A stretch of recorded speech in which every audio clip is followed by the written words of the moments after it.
Et c'est aussi pour ça qu'en 2016, on a pu avoir la création d'une crypto-licence spécifique en Estonie. Cette licence, vous verrez qu'elle était relativement simple à avoir. Et c'est pour ça que les sociétés ont commencé très rapidement à les s'implanter là-bas parce que ce qui a été simple, l'État qui est habitué à avoir la blockchain, donc c'est pas quelque chose de nouveau. Et puis ils n'étaient pas réfractaires à tout ça. Et les banques l'étaient pas trop non plus, donc c'était quand même assez simple de pouvoir créer. Donc en 2017, il y avait 4 sociétés qui avaient pu avoir une licence crypto là-bas, donc ça fait quand même pas beaucoup de sociétés. Et en 2018, il y en avait déjà 618. Pour vous donner un ordre d'idée, en fait en France, il y en a quand même beaucoup moins que ça encore à l'heure actuelle des sociétés qui sont dans le secteur crypto. Donc on voit qu'en une année, ça a vraiment éclaté. Et ce qui s'est passé, c'est que en 2019, les politiciens, ils encourageaient vraiment les personnes à venir monter des sociétés crypto directement en Estonie parce que c'est une manne financière qui était juste énorme, qui rapportait beaucoup d'argent à l'État parce que bien sûr, les sociétés ont besoin de payer des salariés, ils ont besoin de se reverser de l'argent, on va dire, régulièrement. Donc du coup, à chaque fois, c'était taxé et globalement, sur les dividendes, c'est 20% d'imposition qui va être prélevé directement et récupéré par l'État. Et sur les salaires, on est à peu près à 35%. Donc c'est une manne financière extrêmement intéressante pour l'Estonie. Et on m'a demandé explicitement est-ce que je pouvais présenter quelques indicateurs techniques que j'utilisais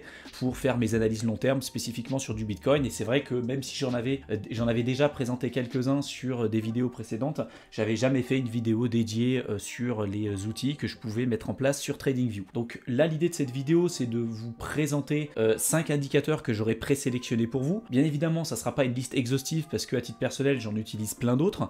Mais sinon, cette vidéo sera bien trop longue et c'est pas l'objectif de toute façon de cette présentation. Ce qu'il faut savoir, c'est que tous les indicateurs que je vais vous présenter n'ont pas pour objectif ni pour ambition de prédire avec une certitude proche de 100% ce qui va se passer. C'est toujours des indicateurs du coup techniques, on va analyser le passé et on va se dire bah tiens, historiquement il s'est passé telle ou telle chose, donc là en ce moment on pourrait imaginer qu'on se situe plutôt dans telle ou telle conformation. Mais c'est jamais une science exacte, il faut toujours croiser les informations, croiser les indicateurs techniques. Le plus intéressant, en tout cas nous ce qu'on fait avec Mickaël, c'est de croiser les indicateurs techniques, les indicateurs fondamentaux et également aussi avec des indicateurs on-chain, et en général on arrive à avoir une vision un peu plus objective à 360 degrés de où est-ce qu'on pourrait potentiellement se situer à l'instant T.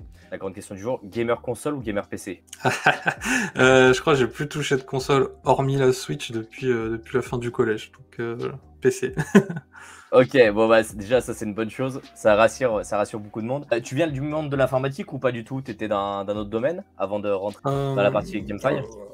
Enfin, de formation, ça n'a rien à voir, j'ai une licence en psycho, mais c'est pas ce qui m'a servi à finir là où je suis maintenant. En gros, j'ai fait une licence de psycho, puis après je voulais voyager, donc j'ai pris une année, je suis parti au Japon, puis il y a eu le Covid, donc je suis rentré. Entre-temps, bon, j'avais rencontré ma femme au Japon, puis à la fin du Covid, je suis retourné au Japon, et juste avant de retourner au Japon, j'ai travaillé du coup un peu avec Sétier, et voilà, et je travaille toujours avec Sétier, et en gros, non, du coup, je suis pas d'un parcours informatique de base, quoi. Je suis vraiment rien à voir, quoi.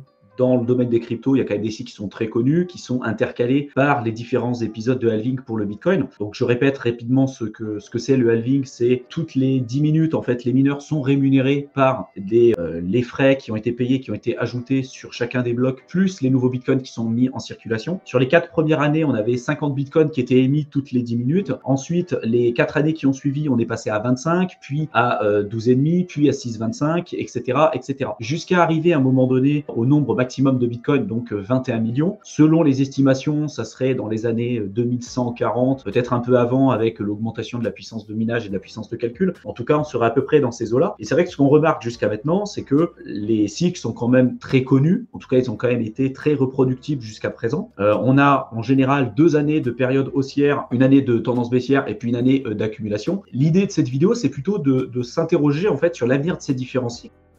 Mais vu la bombe que Ledger vient de lâcher, il fallait absolument que je fasse une vidéo pour pouvoir vous l'expliquer. Alors je fais peut-être partie des seules personnes dans la cryptosphère francophone qui maîtrisent l'aspect cybersécurité en profondeur, qui ont eu également l'opportunité de rencontrer les équipes de chez Ledger Donjon. Donc je vais pouvoir vous expliquer un petit peu ce qui s'est passé avec la mise à jour de Ledger Recover et pourquoi il faut faire extrêmement attention. Je vais vous donner mon avis sur le sujet, mais déjà je vais vous expliquer quelques notions de base qui sont indispensables à comprendre.